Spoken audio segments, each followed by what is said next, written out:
mucho se le va a pedir de su participación, ¿ya? Así que estén preparados, atentos, por favor, para ser partícipes de la clase, ¿ya? Entonces vamos a hablar primero de la historia clínica neurológica.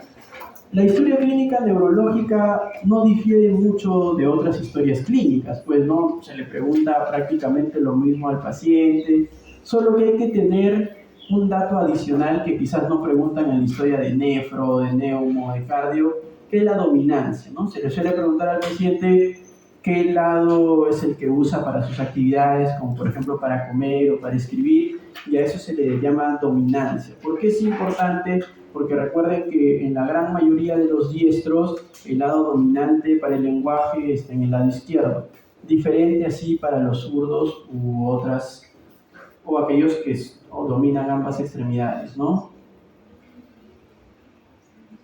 Ahora, dentro de la anamnesis también hay que recabar datos del tiempo de enfermedad, de la forma de inicio, del curso, porque tienen implicancias con las etiologías de los cuadros, ¿no? Por ejemplo, un cuadro neurológico agudo que debute de un momento a otro suele ser algo vascular, como un accidente cerebrovascular, ¿no?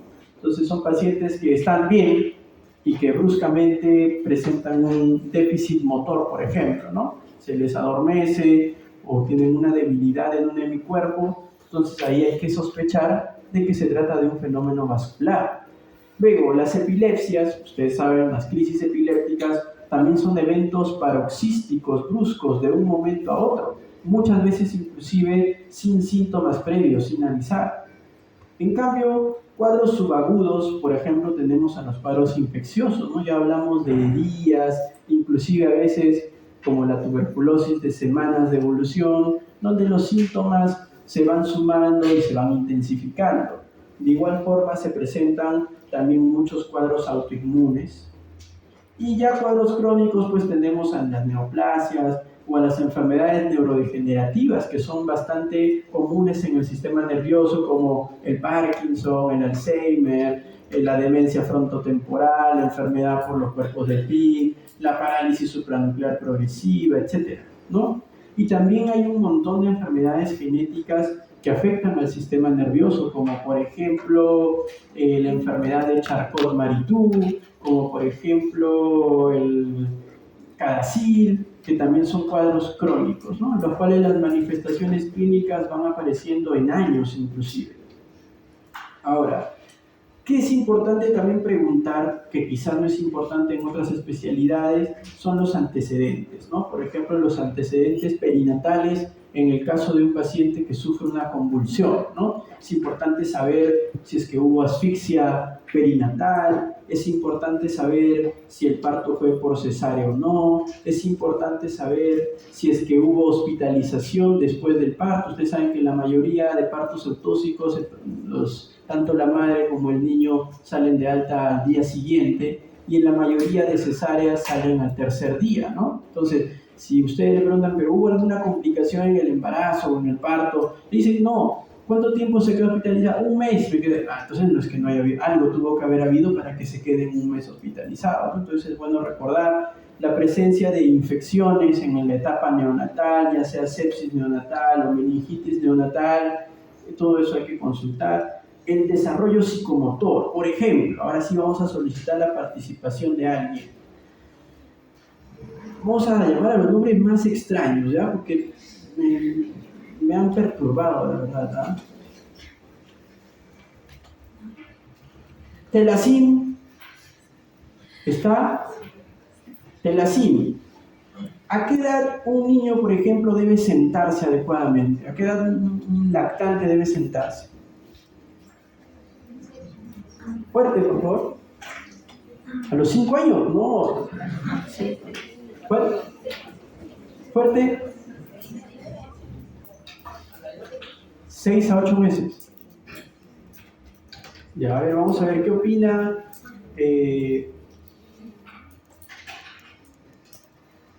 Majerlin. ¿Majerlin está?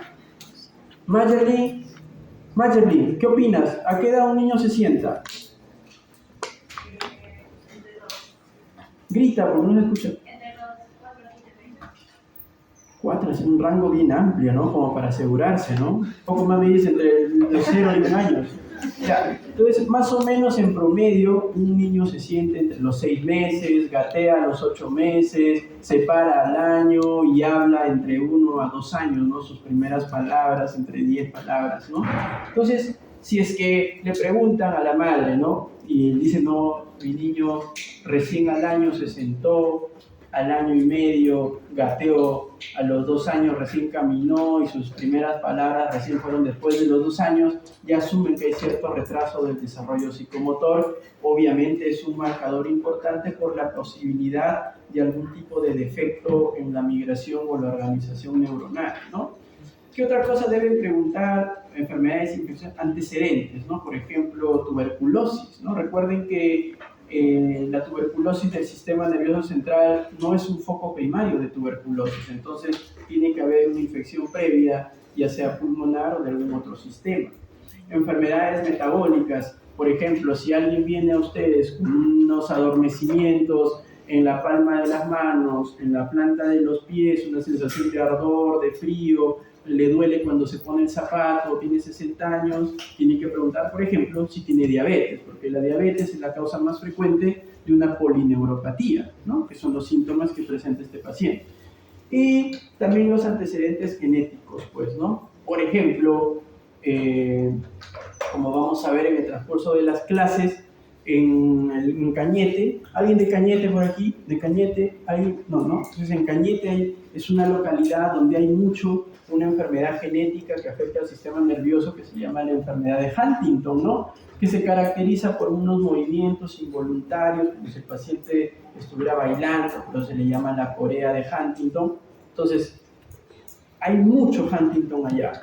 Si es que un joven acude por movimientos involuntarios, vive en Cañete y su padre es de Cañete y falleció joven, pues no es tan difícil pensar que probablemente está padeciendo de la enfermedad de Huntington, ¿ya? Entonces, todas esas cosas hay que prestarles especial atención en la historia clínica neurológica.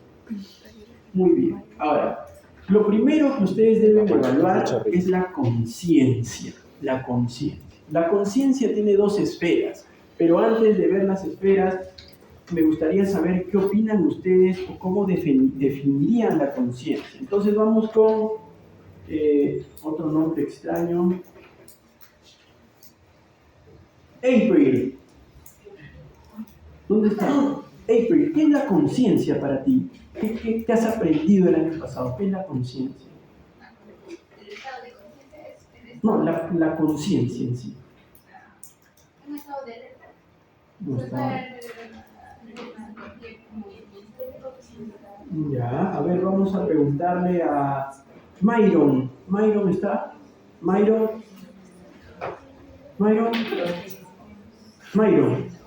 ¿Qué es la conciencia? Sería el estado de estar como despierto, alerta, para poder ya, ese es como que un nivel de la conciencia, ¿no? No es fácil definir la conciencia en realidad, ¿eh? Vamos con Darlene Coraima. Darlene, ¿está? Darlene, ¿qué es la conciencia para ti? ¿Perdón? ¿De dar? Ya, Darlene ya cambió, ¿no? Ya introdujo un nuevo término que menciona que es una capacidad y ella menciona que es de darse cuenta de algo, ¿no? Bueno, es su terminología, pero créanme que es la que está más cerca a la definición, ¿no? En realidad la conciencia, según Plum y Posner, ¿no? Que son 2 autores que han estudiado mucho este tema, la conciencia es la capacidad que tiene el ser humano para percibir el medio que lo rodea y para autopercibirse a sí mismo, ¿no? Esa es la conciencia, ¿no? Entonces, si falla alguna de las 2, obviamente hay un problema, una alteración, un trastorno de la conciencia. La conciencia tiene 2, digamos que, formas de estudiarlo, ¿no? Tiene el nivel de la conciencia y tienes el contenido de la conciencia. En el nivel de la conciencia está lo que mencionaron sus 2 primeros compañeros, ¿no? El estado de alerta, esas cosas, ¿no? Vamos a ver entonces, ¿cómo evalúo yo la conciencia? La evalúo primero mediante la observación, ¿no? Por ejemplo, basta con que ustedes entren a la habitación donde está un paciente y si ven que está conversando con sus familiares, pues rápidamente se dan cuenta de que la conciencia está bien, está conservada, está adecuada. Con el estímulo verbal, si por ejemplo enfrentan al paciente que está dormido y luego lo saludan, señora, buenos días, ¿cómo está? Se levanta, abre los ojos, doctor, buenos días, me sigue doliendo la rodilla. Pero ahí por lo menos saben que la paciente es consciente de sí mismo y es consciente o interactúa bien con el medio que la rodea, ¿no? Y la otra forma de evaluar la conciencia son con los estímulos dolorosos, ¿no? En aquellos pacientes que, por ejemplo, se encuentran con un severo compromiso del nivel de la conciencia, le pueden aplicar ciertas maniobras para evocar alguna respuesta. ¿Dónde se suele presionar? En la articulación temporomandibular, acá, ¿no? Fuertemente le presionan. Se suele presionar en el lecho ungueal, como puede ser un lapicero o un lápiz. En el lecho ungueal son las dos maniobras más recomendadas. Y ya como medida extrema, le pueden presionar el músculo trapecio, ¿no? Ahora, eso de agarrar el nudillo y ponérselo en el pecho no se debe hacer. Ustedes verán que es lo que más hacen, ¿no? Ah, ¿cómo está? No. Articulación temporomandibular o lecho ungueal. Son las maniobras recomendadas para evaluar la conciencia con estímulos dolorosos, ¿ya? Ahora, entonces, ¿cuáles son los niveles de la conciencia? Tenemos al paciente que está vigil o alerta, como diría yo, el 60% de aquí. Luego tenemos el estado o el nivel llamado somnolencia. Tenemos el estupor y el coma. Doctor, pero yo he leído que falta el sopor. Claro, porque hay dos formas de clasificar la conciencia según sus niveles. En 5 o en 4 como está allí. Se prefiere el de 4 en la enseñanza de pregrado porque es la forma más fácil de diferenciar entre nivel y nivel de forma objetiva, porque entre el estupor y el sopor se puede caer en la subjetividad y lo que para mí es estupor, para mi colega entrante puede ser sopor. Entonces, como las diferencias o las brechas son mínimas, puede haber confusión. En cambio, entre estas no va a haber confusión porque son claramente diferentes, ¿ya? ¿Cómo se define el estado de... Bueno, el estado de alerta es la mayoría de acá, ¿no? Que está despierto, atento, conectado con el medio que lo rodea.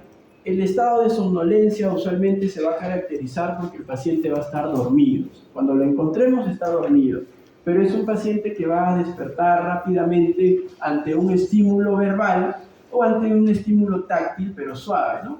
Colocas tu mano en el hombro, señor, buenos días. Eso basta para que el paciente abra los ojos y pueda interactuar contigo, ¿ya? Pero ante la ausencia de un estímulo, el paciente al rato vuelve a dormirse, ¿ya? Eso es lo que caracteriza a este estado de somnolencia. Luego tenemos el estado de estupor, en el cual también encontramos al paciente dormido, solo que ya el paciente ya no va a despertar ante un estímulo verbal suave, ante un estímulo táctil suave, sino que la mayoría de veces va a necesitar un estímulo doloroso para poder encontrar respuesta en él, ¿ya? Un estímulo doloroso. Y obviamente que el periodo en el cual el paciente se va a mantener despierto ante el estímulo va a ser muy corto, breve. Inclusive, hasta manteniendo el estímulo puede quedarse dormido. Así le sigan apretando el lecho ungueal, se llega a dormir y ya no responde, ¿ya? Y luego tenemos el estado de coma. El estado de coma se caracteriza, pues obviamente, por una ausencia de contacto con el medio externo ante uno de los estímulos verbales o dolorosos. Solamente vamos a tener respuestas como movimientos de retiro, movimientos de posturas reflejas o quejidos, bramidos ante estímulos dolorosos intensos, ¿ya? Pero ya no vamos a poder establecer un contacto, por ejemplo, verbal. Señor, ¿cómo está? Bien, no te va a decir un paciente en coma. Lo único que vas a lograr evocar, le aprietas dolor, que se mueva, que saque la mano o que haga un quejido. Nada más. Paciente en coma. Ahora, Ustedes dirán de que obviamente igual todavía está a juicio del médico tratante interpretar lo que uno va encontrando. Es por eso de que también ya disponemos de una escala más objetiva para evaluar la conciencia, que es la escala de coma de Glasgow que todos ustedes ya deben conocer. Entonces, la escala de coma de Glasgow evalúa 3 parámetros principales. Evalúa la abertura o apertura ocular, evalúa la respuesta verbal y evalúa la respuesta motora. Cada uno de ellos está distribuido o dividido en acápites. Por ejemplo, la apertura ocular está dividida en 4, la respuesta verbal en 5 y la respuesta motora en 6. Tiene un puntaje máximo de 15, como ustedes pueden ver, y un puntaje mínimo de 3, ¿no? Una vez Glasgow 0, no, mínimo de 3, ¿ya? Recuerden, la apertura ocular, cuando el paciente tiene los ojos abiertos de forma espontánea, puntúa un 4. Cuando abre los ojos ante un estímulo verbal, puntúa 3. Cuando abre los ojos ante un estímulo doloroso, puntúa 2. Y cuando no hay respuesta, igual se le coloca 1. De igual forma, la respuesta verbal, cuando es orientada, coherente, puntúa 5. Cuando es una respuesta gramaticalmente o semánticamente correcta, pero que no guarda relación con la conversación, puntúa en 4. Cuando la respuesta está gramaticalmente incorrecta o compuesta de palabras que suelen ser soeces, agresivas o violentas, puntúa 3. Cuando más bien se emiten sonidos como quejidos, bramidos, se puntúa 2. Y cuando no hay respuesta se le coloca 1. Y en la respuesta motora, cuando el paciente obedece órdenes, señor, levante los brazos, puntúa 6. Cuando solamente localiza el dolor, están echados, ustedes le aplican dolor acá, lleva su mano, trata de sacarla, puntúa 5. Cuando más bien hay retirada, le agarran, le estimulan el lecho ungueal, pero el paciente saca la mano, ¿no? Saca la mano, puntúa 4. Cuando hay posturas reflejas, dependiendo si es de corticación o de cerebración, puede puntuar 3 o 2 respectivamente, y cuando no hay respuesta alguna, puntúa 1.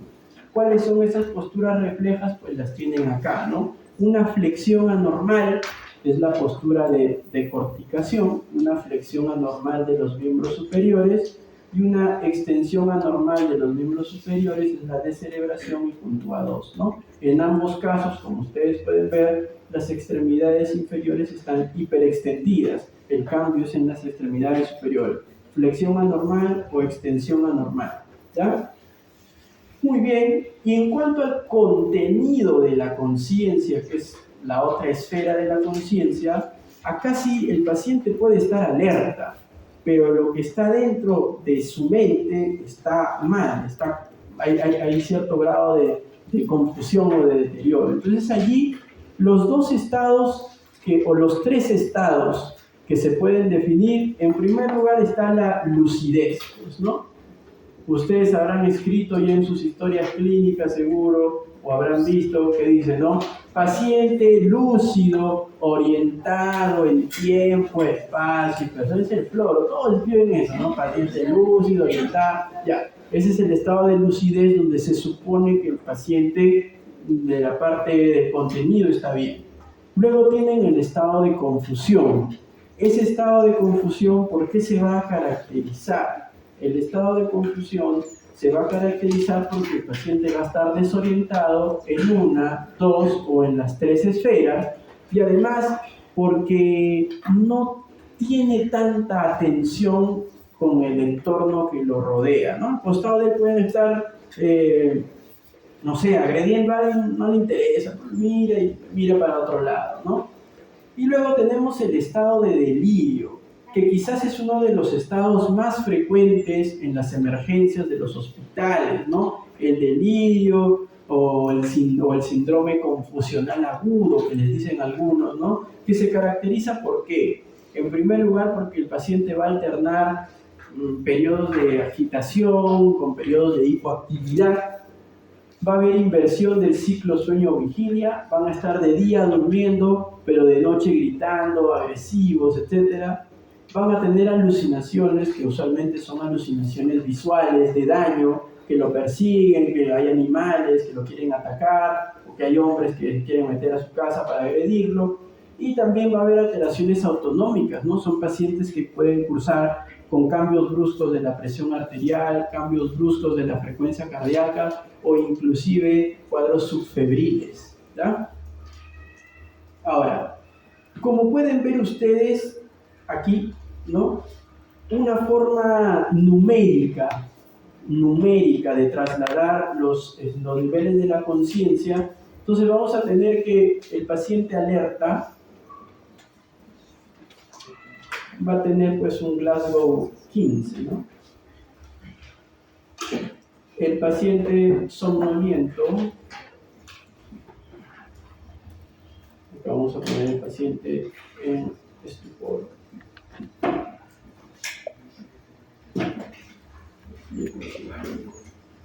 El paciente somnoliento usualmente va a tener entre 13 y 14.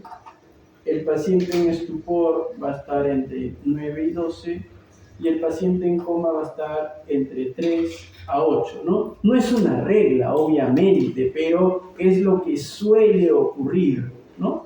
Entonces, un paciente somnoliento suele estar en grado 13-14, un estuporoso suele estar en grado 9 a 12, el paciente en coma está en 3 a 8. Y el coma se subdivide también. Hay un coma leve, hay un coma moderado, y hay un coma profundo, o también llamado, bueno, de ahí lo vamos a mencionar. El leve va entre 7 y 8 de Glasgow, el moderado va entre 5 y 6, y el coma profundo va entre 3 a 4, ¿no? Profundo grave. A estos pacientes en coma profundo no los pueden dejar allí nada más en coma profundo, o sea, de la descripción médica, sino que se les va a pedir a ustedes que le realicen ciertas maniobras para demostrar si realmente tiene capacidad o no tiene capacidad de poder recuperar la parte neurológica, ¿no?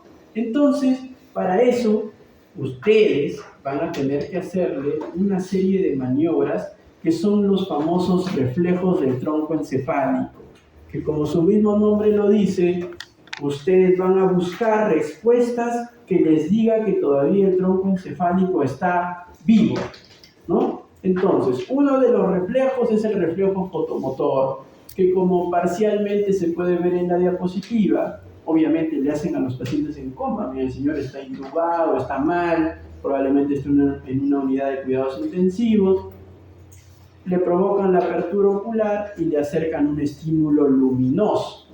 Ya recordando sus clases de neuroanatomía, segundo año, ustedes deben recordar pues que el estímulo luminoso ingresa al sistema nervioso gracias a un nervio que es el nervio óptico, pues, ¿no? Que percibe la señal luminosa. Ese nervio óptico, chiasma óptico, cintilla óptica, va a mandar dicha señal a una parte del mesencéfalo, a un núcleo del tercer nervio craneal que se llama pues el núcleo de Edinger-Westphal, que es el núcleo parasimpático del tercer nervio craneal. Y ese núcleo de Edinger-Westphal le va a emitir una señal, obviamente, parasimpática al ganglio ciliar, y del ganglio ciliar va a salir una respuesta. ¿Para qué? Para que ese estímulo luminoso se acompañe de contracción pupilar. Entonces, ¿qué evalúan con el reflejo fotomotor? Pues evalúan una vía de entrada, que es el segundo nervio, un centro integrador, que es el mesencéfalo, y una vía de salida, que es el tercer nervio. Entonces, el solo hecho de aplicarle la luz y ver que la pupila se vuelva miótica, está evaluando la integridad de una parte importante del tronco encefálico. Y si está presente el reflejo, o sea, si el paciente tiene una contracción pupilar, ustedes pueden aseverar de que ese paciente todavía está aquí con nosotros, no se ha ido todavía, ¿ya? Es un reflejo fotomotor presente. No es el único reflejo, entonces ustedes tienen que recordar los demás. Por ejemplo, el reflejo corneal. ¿Qué se hace allí? Se le abre el ojo al paciente, se agarra, puede ser un algodón, puede ser una gasa, y se le estimula la córnea o la conjuntiva. Ahí, quien percibe el estímulo va a ser el nervio trigémino, ¿no? Porque recuerden que el trigémino es el nervio sensitivo por excelencia. ¿Quién va a ser el centro donde van a llegar las señales? Va a ser la protuberancia. ¿Y cuál va a ser la respuesta? Cuando le tocan la córnea conjuntiva, la respuesta va a ser un cierre ocular, si es que está bien el paciente, ¿no? Y eso va a ser a través del nervio facial. Entonces, en este reflejo, evalúas quinto, puente y séptimo, ¿ya? La respuesta normal es que cierre los ojos fuerte porque produce un dolor intenso. Obviamente, no se sugiere que no vaya a ser en la práctica donde ustedes van a estar, no, eso duele un montón, ¿no? Y se van a irritar el ojo, así que no lo hagan, ¿ya? Luego tienen el reflejo oculocefálico. Quizás sea uno de los reflejos más completos a la hora de valorar la integridad del tronco encefálico. ¿En qué consiste? Le abren los ojos al paciente y lo único que hacen es llevar su cabeza de un lado al otro. En aquellos pacientes en quienes el reflejo está presente, o sea, está bien todavía, el paciente en coma, cuando le llevan los ojos a un lado, mantiene la mirada central. Lo llevas para el otro lado, sigue mirando al medio.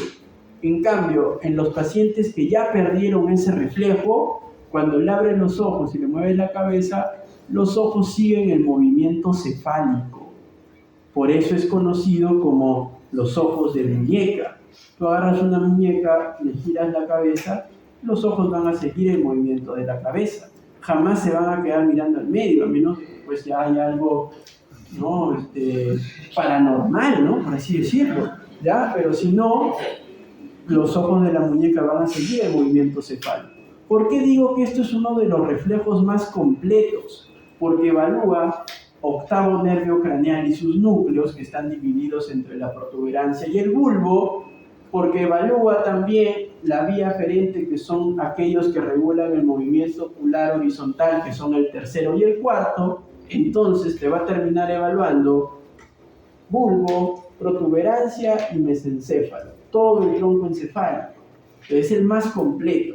Si ese está ausente, pues créanme que la probabilidad de recuperación es muy baja, ¿ya? Luego tenemos el reflejo oculovestibular, en el cual pues se le inyecta agua fría, ¿no? Agua fría en un pabellón auricular.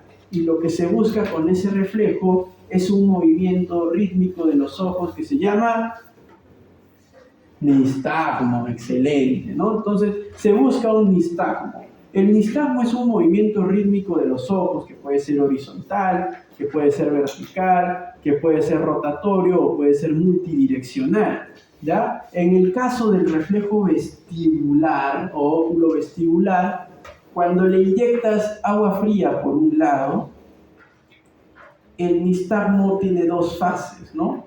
Tiene una fase rápida que se va a alejar del agua, o sea, el ojo va a ir rápidamente hacia, me echan a mí a la derecha, el ojo rápidamente se va a ir a la izquierda y luego lentamente regresa. Rápido a la izquierda, lento a la derecha. Rápido a la izquierda, lento a la derecha.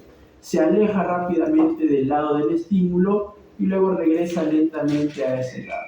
¿Qué evalúa? Octavo, unión bulbo-protuberancial y también tercero y cuarto. O sea, va por allí casi con el óculo cefálico, ¿ya? Luego tenemos el reflejo nauseoso, que es quizás también uno de los más sencillos. Simplemente necesitas un bajalengua, lo metes en la boca. Sí. ¿Cuál? Tercer y sexto, tiene razón, los que regulan el movimiento ocular horizontal. En el nauseoso, un bajalengua y tocas la pared posterior de la orofaringe. ¿Y qué tienes que buscar? Justamente una arcada, ¿no? Una arcada, ¿ya? Entonces es de los más fáciles de realizar y ahí sí estás evaluando los pares craneales bajos, ¿ya? Y el bulbo raquídeo. Y por último tienes el reflejo tusígeno, ¿no? Que se suele hacer pues en pacientes que tienen una intubación orotraqueal.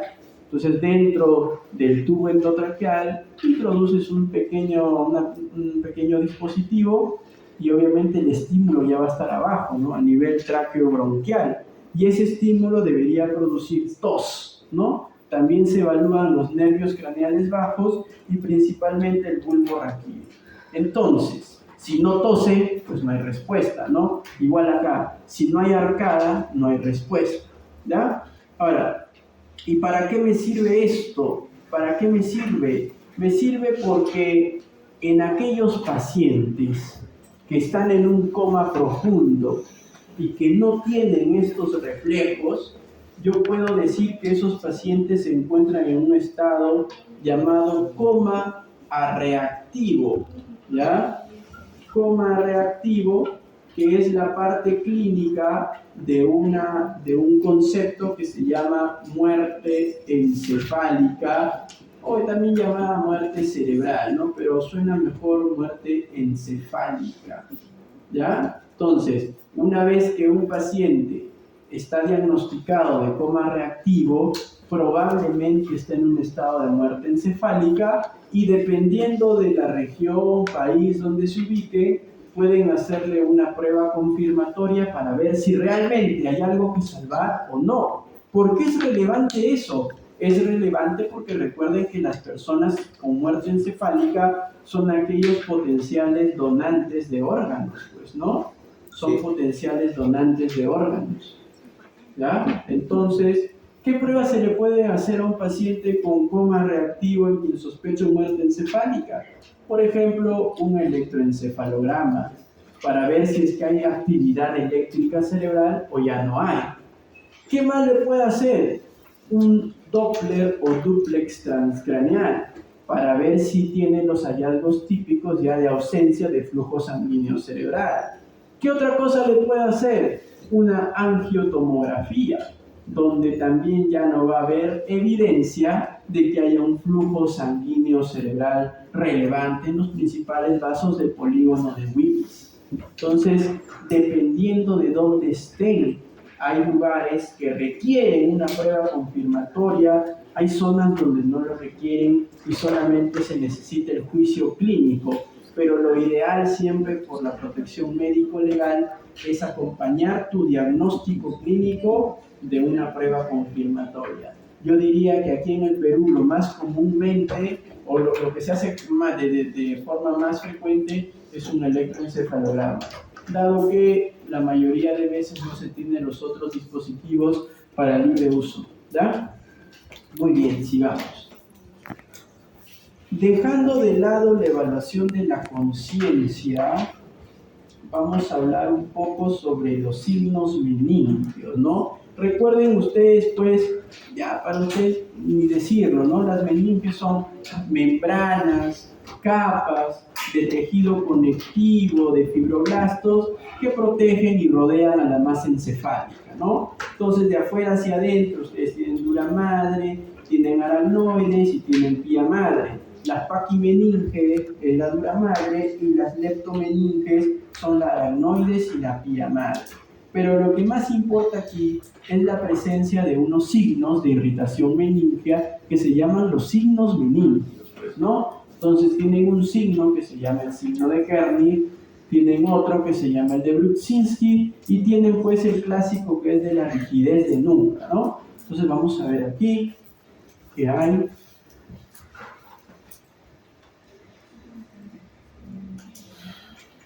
Ya, entonces miren, vamos a ver el video. Miren, en el video se puede ver cómo se evalúa la rigidez de nuca, ¿no? Difícil acá. Ya, entonces miren, primero, para evaluar la rigidez de nuca, ustedes lo que tienen que hacer es un movimiento lateral a la cabeza, para ver si es que no hay una artrosis significativa que está limitando el movimiento cefálico, pues, ¿no? Imagínense, un paciente de 70 años, una artrosis severa, no le vas a hacer, pues te vas a poner, uy, no, sí tiene rigidez de nuca cuando su problema es la artrosis, ¿no? Entonces primero te aseguras y le llevas la cabeza de un lado a otro. Si todo está bien de un lado a otro, entonces procedes a llevar el mentón hacia el esternón, ¿no? Hacia adelante. Normalmente debe ser un movimiento que no lleva ningún tipo de resistencia. En cambio, en los casos de rigidez de nuca, ustedes van a notar dos cosas. Primero, que la persona va a gritar de dolor. Y segundo, que ustedes van a ver que es como si estuvieran levantando una tabla, no una bisagra, sino una tabla y comienzan a levantar todo el tronco, porque el dolor por la irritación meningia es tal que el paciente no se deja para nada. ¿Ya? Entonces basta que una vez lo puedan comprobar y ya se les queda grabado. Muy bien. Luego viene el signo de Kernig. ¿En qué consiste el signo de Kernig? Miren, ¿no? El signo de Kernig tiene muchas descripciones, siendo la descripción original levantarle ambas piernas a la vez, hace muchos años, por 1800 y tanto lo describió Kernig, pero se ha mejorado con el tiempo y lo mejor es hacerlo extremidad por extremidad. Entonces, ¿qué hacen ustedes? Una mano en el talón y comienzan a levantar la pierna, obviamente viendo que el paciente no flexione la rodilla, porque el signo de Kernig es positivo cuando por dolor el paciente flexiona la rodilla, no grita y flexiona, y la flexión es lo que le calma parcialmente el dolor. Ahí el signo de Kernig es positivo. Y luego tenemos el signo de Brudzinski. ¿Cómo se evalúa el signo de Brudzinski? El signo de Brudzinski es como una mezcla, ¿no? ¿Por qué? Porque lo que van a buscar ustedes es como que una rigidez de nuca, pero mirando ¿qué? Ya no tratando de sentir la resistencia ni ver el dolor acá, sino que mirando la rodilla, porque un signo de Brudzinski es positivo cuando ustedes al buscar la rigidez de nuca, el paciente flexiona la rodilla para calmar el dolor, ¿ya? Signo de Brudzinski. Ahora, ¿qué tan frecuentes son estos signos hoy por hoy, 2024, en la práctica clínica diaria? La verdad es que son infrecuentes. Antes eran frecuentes porque, vamos, los pacientes iban cuando estaban severamente enfermos, ¿no? Ahora buscan ayuda un poco antes. Entonces yo diría de lo que más se ve es el signo de la rigidez de nuca. Entonces ustedes tienen que familiarizarse. Mientras más nucas examinen, mientras más busquen el signo, van a saber qué es normal, para que cuando se choquen con alguien que lo tenga normal, rápidamente lo puedan identificar, ¿verdad? Muy bien. Ahora, ¿para qué me sirven estos signos? Obviamente, que si yo tengo signos meningios y lo uno con algún otro síntoma como dolor de cabeza o fiebre, entonces estoy pensando que el paciente algo tiene en el espacio subaracnoideo, pues que algo está pasando. Entonces, las dos entidades en las que yo debería pensar con mayor frecuencia, si encuentro dolor de cabeza, fiebre, alteración del nivel de la conciencia, alteración del contenido de la conciencia y signos meningios, esos dos estados en los que yo debería pensar son una meningoencefalitis o una hemorragia subaracnoidea, ¿no?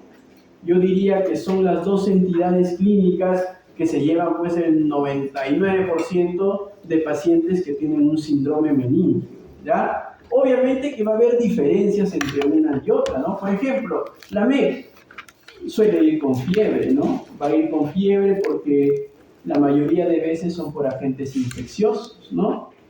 ¿Qué más? La MEC usualmente no va a ser brusco de un momento a otro, pues, ¿no? Sino que, como hemos visto en la diapositiva inicial, usualmente los cuadros son subagudos, ¿no? Días, ¿no? Pueden durar días o semanas, ¿no? Dependiendo de la entidad nosológica que le esté ocasionando, ¿no? Por ejemplo, una encefalitis, una meningoencefalitis bacteriana, en días el paciente sí está mal. Una meningoencefalitis fúngica, en semanas el paciente está mal, ¿ya? En cambio, la HSA, la hemorragia subaracnoidea, es un cuadro brusco, abrupto, de un momento a otro, porque la causa más frecuente es la ruptura de un aneurisma. Y va a cursar ¿con qué? Con una cefalea intensa, que es conocido como cefalea en trueno, que es aquel tipo de cefalea que alcanza su acme, o sea, su punto máximo, en menos de 1 minuto, según la mayoría de las series descritas. Aunque hay algunos autores que todavía se resisten a ese minuto y dicen que en menos de 5 minutos, ¿no? Pero aquel dolor que alcanza su máximo nivel en menos de 1 minuto es una cefalea en trueno, muy sugestiva de una hemorragia subaracnoidea por la ruptura de un aneurisma. ¿Ya? Entonces, o es uno o es otro, pero como dentro de las posibilidades está que sea infeccioso, obviamente parte del estudio implica un análisis del líquido cefalorraquídeo que se hace a través de un procedimiento llamado punción lumbar. Ustedes ya deben haber escuchado varias veces de él. Recuerden que en el procedimiento de la punción lumbar, lo que se hace es introducir una aguja que va a atravesar varios planos, ¿no? Hasta llegar al espacio subaracnoideo.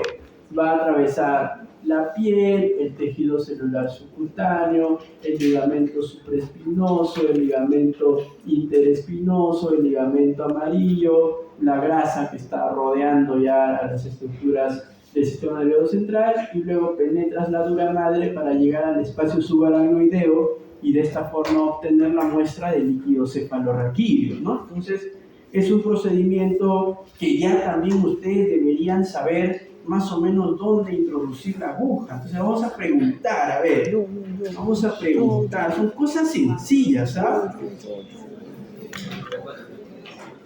Vamos a preguntarle a Giancarlo Prioli, está por allá, Giancarlo. Giancarlo, ¿dónde introduzco la aguja? L3 a nivel de las espinas ilíacas L4, L5, ¿ya? Vamos a preguntarle a Vania Melody. Vania, ¿está? Vania, ¿dónde se introduce la aguja? Excelente, ¿no? Ambas respuestas son correctas, ¿ya? Ambas respuestas son correctas. Vania nos dijo que se introduce entre los discos L3 y L4, y Giancarlo nos dijo que se introduce entre los discos L4 y L5 en el espacio. Ambas son correctas porque ambas son zonas donde se puede introducir la aguja, y eso obviamente ustedes lo saben porque anatómicamente la médula espinal termina a la altura de L1. Entonces introducir una aguja, un taladro, lo que ustedes quieran a nivel de los mencionados es seguro, porque nada malo va a suceder. Lo máximo tocará una raíz nerviosa que le producirá una sensación eléctrica pasajera y transitoria, ¿ya? Muy bien. Ahora, por ejemplo, veamos acá una muestrita. El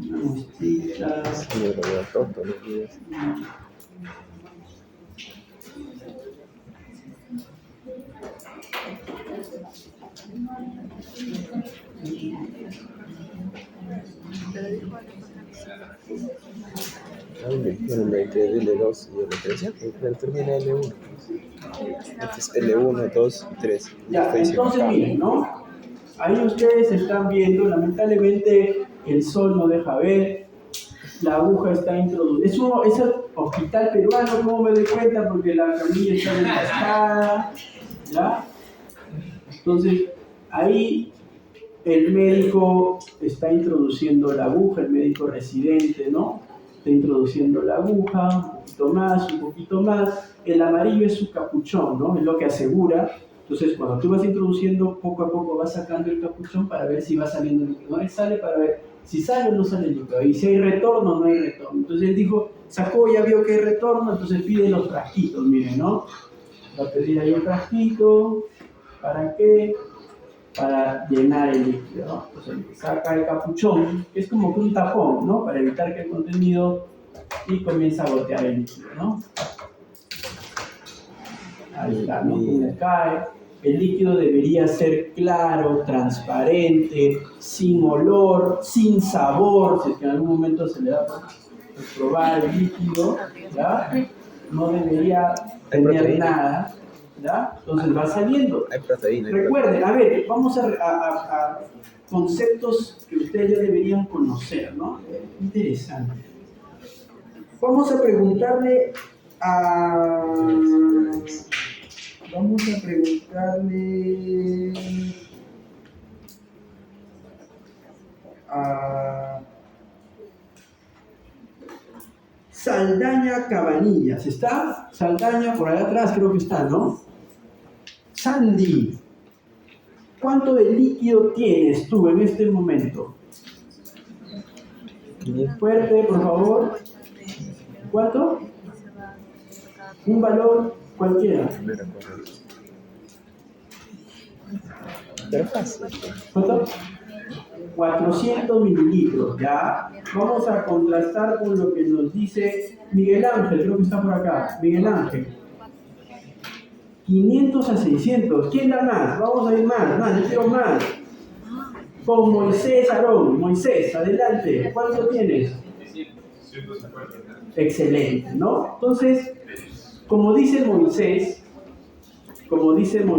un adulto sano tiene 150 mililitros de líquido cefalorraquídeo, ¿ya?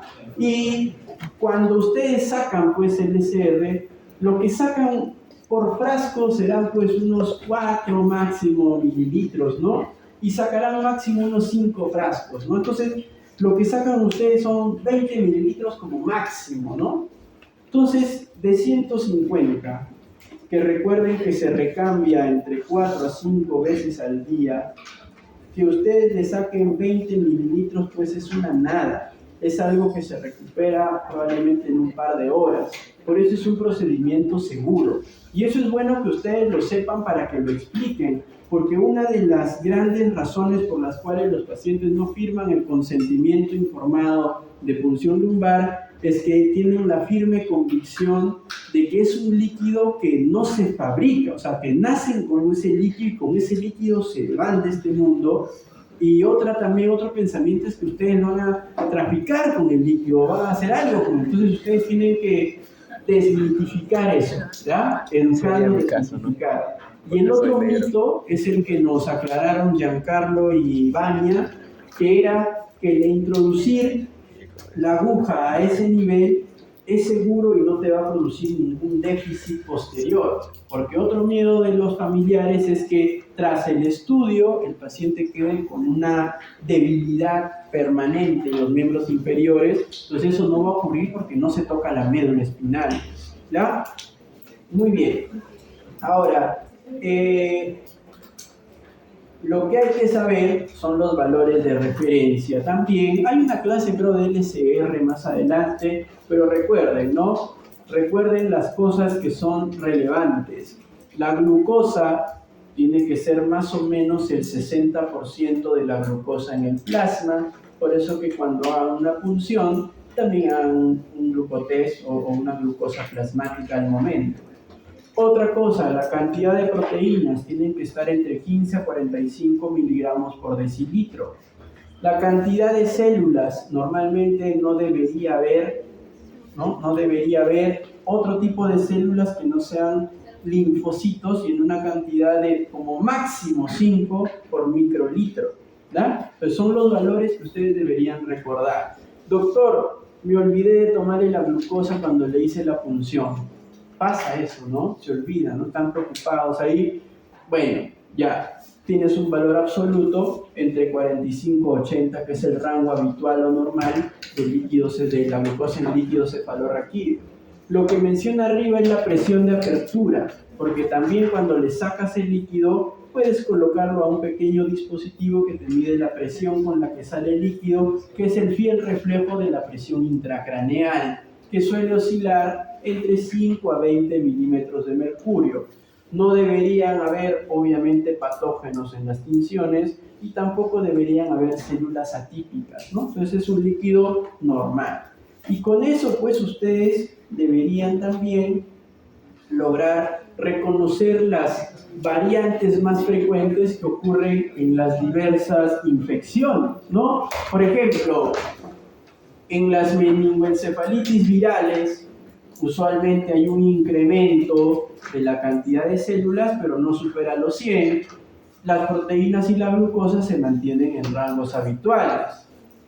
En las meningitis bacterianas no tuberculosas, que son causadas frecuentemente por Streptococcus pneumoniae o Neisseria meningitidis, Listeria monocytogenes, tienen a la Galactiae y al E. coli como las causas más frecuentes que varían según los grupos etarios, van a tener usualmente un incremento significativo en la cantidad de células que se cuentan por miles o decenas de miles, van a tener un aumento en la cantidad de proteínas y un descenso en la cantidad de glucosa, ¿ya? Recuerden estos términos, ¿no? Ustedes están a puertas de ir al internado, ¿no? Entonces, para que se puedan distinguir, ya saben, ¿no?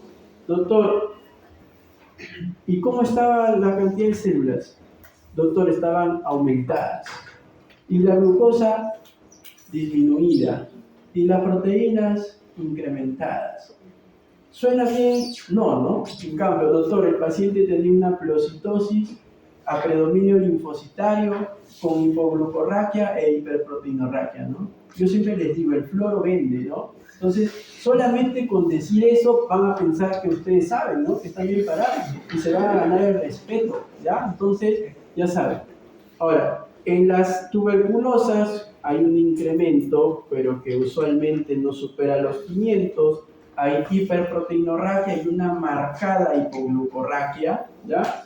Y en las porongos, que recuerden que es una causa frecuente en pacientes inmunodeprimidos, usualmente no superan los 300, las 300 células, hiperproteinorraquia, hipoglucorraquia. ¿Qué otras características puedo ver? Por ejemplo, en las meningitis bacterianas, por neumococo, meningococo o listeria, el líquido adquiere un contenido medio lechoso, espeso, ¿ya? En las meningitis tuberculosas, a partir de la tercera semana de enfermedad, o mejor dicho, durante las 2 primeras semanas hay un predominio de polimorfonucleares, pero a partir de la tercera semana hay un predominio de mononucleares, ¿ya? Y en las fúngicas suele haber una tinción muy antigua, que es la tinción de tinta china, que les puede salir positivo porque reconoce levaduras, ¿ya? Entonces, recuerden esos datos que son relevantes, que obviamente los vamos a tratar en las clases sucesivas también. Por ejemplo, vamos a consultarle a 3 personas, ¿no? Vamos a consultarle a Carol Giselle. ¿Está Carol? Carol, con lo anteriormente mencionado, este líquido, que como verás es un líquido anormal, es un líquido amarillo, un líquido citrino, santocrómico, como verás tiene 75 de proteínas, 23 de glucosa y tiene 160 células el paciente, con un predominio de mononucleares. ¿A qué te apunta este líquido? ¿A qué etiología te apunta?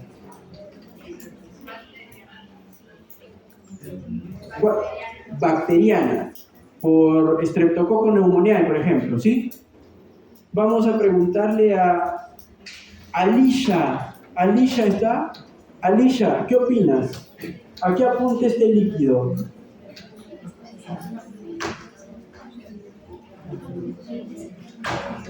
Fuerte, vamos. A bacteriana también. Y vamos a ver otra opinión. Vamos a preguntarle a Patrick Flores. Patrick. Sí. Bacteriana no creo que sea. Por las células yo diría bacteriana también, pero por lo que dice no se observa gérmenes ni reptiles, entonces... ¿Dónde dice no se observa gérmenes? Gérmenes. Ah, no, es que... ¿Dónde? ¿Acá? No, es que este es el estudio sin tinción específica. Ah, entonces bacteriana. Bacteriana, creo. ¿Alguna opinión diferente? Sergio. Muy bien, Sergio. Entonces, obviamente, Sergio rápidamente ha hecho un análisis y ha dicho, ¿no?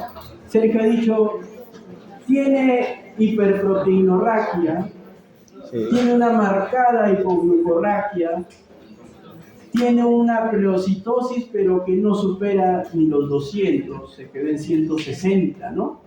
Todo apunta hacia una meningoencefalitis tuberculosa, quizás con el diagnóstico diferencial de una meningitis fúngica, aunque decía, me parece, tinta china negativo, decía, ¿no? A ver. Sí, ahí está. Tinta china negativo, ¿no? Ahora, les cuento un poco la historia para que lo unan con el líquido. Un paciente varón joven con casi un mes de enfermedad, dolor de cabeza que fue incrementándose, vómitos, fiebre, y lo que lo lleva al hospital es una crisis epiléptica, ¿no? Entonces, con 4 semanas ya casi de enfermedad, Si ustedes plasman y acá hay un predominio linfocitario, también coincide con el predominio linfocitario a partir de la tercera semana. Entonces, muy bien, Sergio. Ahora, ¿esto cómo queda? Ese líquido de ese paciente queda como un líquido probable por meningoencefalitis tuberculosa. Probable. Ahora hay que confirmarlo. ¿Y cómo se confirma? Pues con una prueba confirmatoria justamente para la detección del agente. Ya no van a pedir cultivos, pues esas cosas, cultivo para TB en el medio de Lowenstein, demora como 6 semanas, creo que el paciente ya nos dejó. Entonces lo que se pide ahí son pruebas de PCR, ¿no? De reacción en cadena de polimerasa para identificar el ADN o el material genético del agente patógeno. En el caso de la tuberculosis se pide una prueba que se llama GeneXpert TB, ¿no? TB, ¿no? Que es una prueba que felizmente, gracias al programa de control de la tuberculosis, se puede obtener de forma gratuita en varios hospitales y también en el Instituto Nacional de Salud, ¿ya? Es una prueba que en menos de 2 horas detecta en más del 95% de los casos la presencia del material genético del Mycobacterium tuberculosis. Y no solo eso, sino que también te puede dar un perfil de su resistencia bacteriana a rifampicina. Te puede dar ese perfil, si eso no es resistente. Entonces, obviamente eso lo hablaremos más adelante. Muy bien, sigamos. Y para terminar esta primera parte, hablemos un poquito de la presión intracraneal. Como ustedes ya saben también, ya son alumnos de 4º año, toda cavidad cerrada, 4º año, ¿no? ¿O 5º? 4º. Todos son alumnos, igual, ¿no? 4º año ya.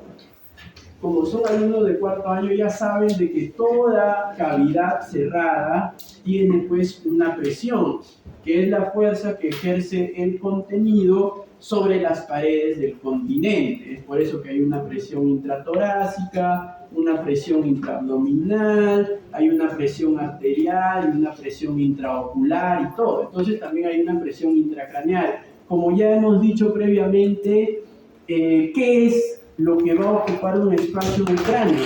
Lo que va a ocupar un espacio en el cráneo es la masa encefálica, la sangre en los compartimentos arterial y venoso y el líquido cefalorraquídeo. El valor normal de esta presión intracraneal va de 5 a 20 milímetros de mercurio. Pregunta del residentado médico más de 1 o 2 veces, ¿ah? Pregunta del examen de salud. Yo me acuerdo inclusive de la clave, tú no has banqueado, ¿no? La clave es de 6 a 17, por si acaso, está dentro del rango, ¿ya? Y recuerden que cuando la presión intracraneal supera los 20 milímetros de mercurio, da manifestaciones clínicas que son conocidas como el famoso síndrome de hipertensión endocraniana, ¿ya? ¿Por qué es importante reconocer la hipertensión endocraniana, manejarla temprana independientemente de su causa? Importante es por esto, ¿no? Si ustedes recuerdan sus clases de biología, de colegio, recuerden que la presión intracraneal es igual a la presión arterial media menos la presión de perfusión cerebral. Vamos a preguntarle a alguien que aprobó con una nota.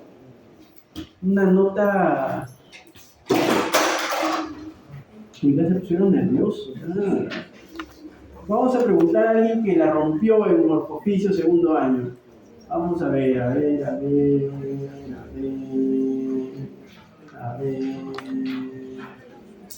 ¿Quién me suena? Todo me suena. Vamos a preguntarle a Josué Garay. ¿Josué Garay está? ¿Josué? No. ¿Josué está? ¿Se fue? ¿Josué? No está, ¿no? Excelente. Vamos a preguntarle entonces en su defecto a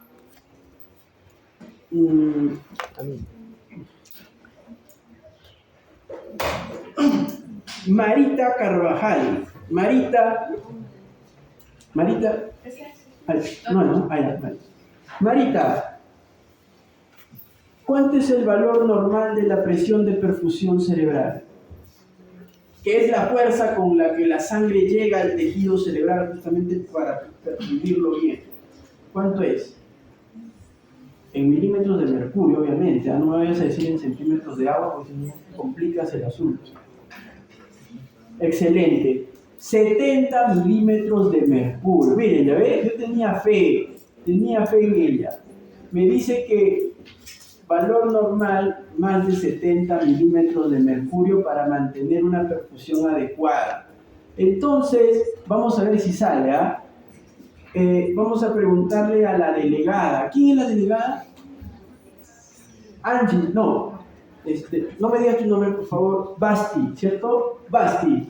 ¿Cómo hallo la presión arterial media, Basti? ¿Cuál es la fórmula? ¿Cómo? Ya, ¿qué más? Fuerte, con fe, vas bien. Excelente. ¿Qué más? Muy bien, excelente. Entonces, supongamos que un paciente tiene 110/70, ¿no? De presión arterial. Sacamos, ¿no? 2 por 70, 140 más 110 entre 3 sería 250 entre 3, que da 83,3 periódico puro, ¿cierto? ¿Ya? Y si para calcular la PIC, si yo resto 83,3 menos 70, que es lo óptimo según su compañera, me sale 13,3. Les pregunto, ¿está dentro del rango de 5 a 20? Excelente, ¿no? Entonces es importante. Pero ahora, ¿por qué vale la pena conocer eso? Porque ¿qué pasa si yo volteo la fórmula, no? ¿Qué pasa si más bien yo pongo PPC acá es igual a PAM menos PIC? Yo le pregunto a Sebastián Huanca Galarza, ¿está? Sebastián, ¿dónde estás? ¿No está? Sebastián, al costado de Sergio, ¿no? Sebastián, ¿qué pasa si por alguna razón aumenta la PIC? ¿Qué pasa en esta fórmula si aumenta la PIC? Mis respetos. Excelente. Disminuye el PPC. O sea, disminuye la cantidad de fuerza con la que la sangre llega a la masa encefálica. Entonces, ¿eso qué va a producir? Va a producir isquemia difusa, con la consiguiente lesión cerebral irreversible. Muy bien, excelente. Es por eso que entonces es importante recordar cuando la fórmula se voltea por el severo daño o compromiso que se puede producir en el parénquima cerebral ante incrementos bruscos de la presión intracraneal. ¿Ya? Muy bien. Ahora, por aquí había una diapo que nos pasamos, que es la famosa teoría de Monro-Kelly. ¿Qué dice la teoría de Monro-Kelly? Y esto también fue pregunta de examen de residentado, por si acaso, ¿ah? Es por eso que se le da una diapo nomás. ¿Qué dice la teoría de Monro-Kelly? La teoría de Monro-Kelly dice de que en el contexto de un incremento brusco de la presión intracraneal, alguien se tiene que sacrificar de sus componentes. ¿Se podrá sacrificar la masa encefálica? ¿Pueden disminuir la masa encefálica? No. ¿Se podrá sacrificar el volumen sanguíneo teniendo en cuenta que si volteo la fórmula ya va a sufrir la presión de perfusión? Sería una locura que se sacrifique el volumen sanguíneo. Entonces, no. La ley de Monro-Kelly dice que ante elevaciones bruscas de la presión intracraneal, la víctima va a ser el líquido cefalorraquídeo. ¿Y qué le va a pasar al líquido? Va a disminuir su producción y va a incrementar su reabsorción. Eso es lo que dice la ley de Monro-Kelly, pero realmente es un concepto pues teórico, porque el solo hecho de esto no va a aliviar por mucho tiempo la presión intracraneal. Entonces es una medida fisiológica que solamente dura horas nada más quizás, ¿ya? Entonces, muy bien, sigamos. ¿Qué puede ocasionar una hipertensión endocraniana? Pues cualquier entidad, cualquier enfermedad que me altere la masa, el volumen sanguíneo o la cantidad de líquido. Por ejemplo, solo agarremos algunos. Si hay una obstrucción en la circulación venosa producida por una trombosis venosa cerebral, claro que va a producir un incremento del volumen sanguíneo de forma retrógrada con el consiguiente aumento de la PIC. Si hay un tumor cerebral, va a haber un incremento obviamente de la masa encefálica con el consiguiente incremento de la PIC.